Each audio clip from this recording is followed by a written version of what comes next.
Hey everybody, and welcome back. This time I'm back with a video that I decided to go ahead and put together with some footage that I took on a prep hike that I did a couple of weeks ago in the Talladega National Forest up in Alabama. And I will go ahead and mention that this hike, or well, the entire weekend for that matter, went nothing like expected.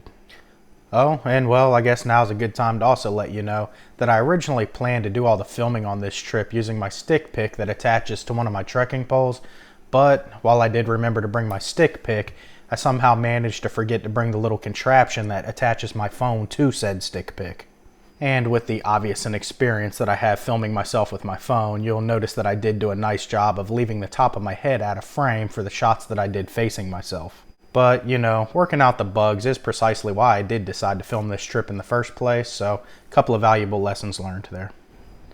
Now, on to some more important stuff. Our original plan was to hike a 16.7 mile loop starting at the Adams Gap trailhead over the course of 2.5 days or so. We planned to hike approximately 3 miles or so on the first day, camp, hike 8 or 9 miles on the second day, and then hike out the remaining miles on day 3. And, well, the first day went exactly as planned. We drove up from Florida, we hiked in the 3 or so miles to an established primitive campsite, we set up camp, we had dinner, then we got in our tents for the night. It's when we woke up the following day that we made the decision to reevaluate our plan for the trip.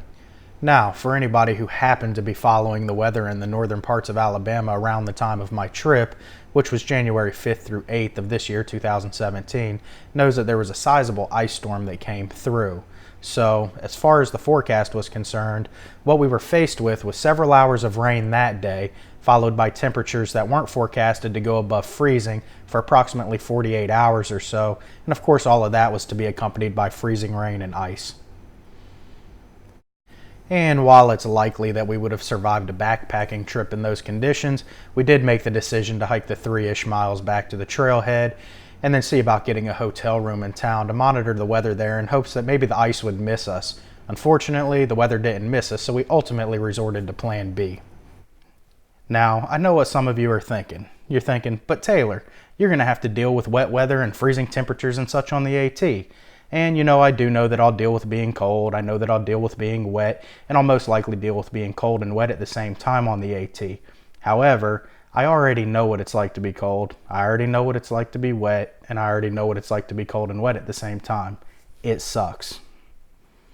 And to use a saying that I heard my dad use on this trip, it's that there's really no sense in practicing being miserable.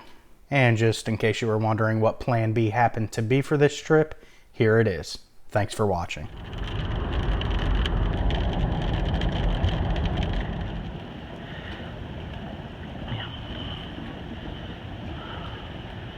Roughing it. It's when you're dancing on the ceiling.